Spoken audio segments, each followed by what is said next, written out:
Hello guys, TKG here for your comfortable LostArk life. In this video, I'd like to cover the recent updates and improvements that was live on KL region, as the KL region update progression are quite ahead than the global, so I thought it'd be great to share some of those infos for your LostArk journey.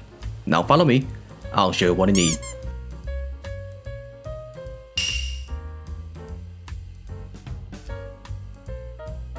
Actually, I didn't expect about unloading the update new 3 weeks in a row, because I thought the last week update was more like the end of the major updates before the release of the behemoths.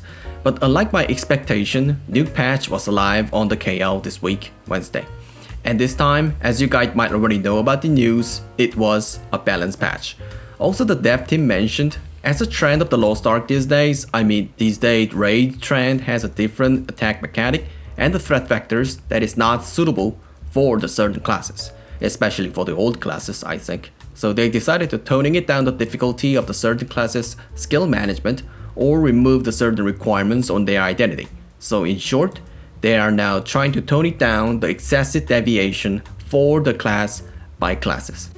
First common balance patches of the Wednesday was health point coefficient. Sometimes it has some unfair feeling due to the HP, right? Sometimes because of the low HP, you could die in a single scratch. Well, maybe because of this patch, those factors might be softened the difficulties. As the LostArk dev team focused on this patch to toning it down, or more like closing the gap of the class by classes, HP coefficient of the most classes are got up. One interesting of this patch is that most of the time, support was set aside, or more like didn't get their attention. But now finally, they got some buff on their survivability. For the warrior class, Berserker and the Destroyer got some slight buff on the defense and the damage performance. Berserker got some slight increase on defense, Destroyer got some slight increase on the specialization coefficient with the damage on the gravity core and the hypergravity. But toward the staggered target, damage increase was got removed. Gravier got some increased staggered performance, especially the focus stance has a nice damage performance but has a poor on the stagger. Those factors got slightly better than the previous version. Additionally, artillery specialization coefficient got increased. I think the major focused class in this balance patch, Mage class got some great or more like buffed on the numeric, coefficient, skill management.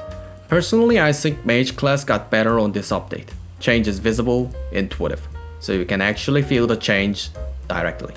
Once I was a big fan of the Summoner and the Sorceress, but back then it was quite unattractive to raise more than 1610, maybe because the class itself is quite out of trend of these days, LostArk grade. First, the Arcanist. Arcanist skill was slightly got buffed on this patch. Also, some of the effect of the identity card was improved on this update. Probability during the drawing card, corrosion, ghost, clown was decreased. And effect of the 2 card, chancellor, star was changed like this. Skill of the summoner was greatly improved too, especially the damage performance was increased nicely. And the skill of the power, L-seed, swamp, surely tripod effect was changed. Class engraving got some slight buff.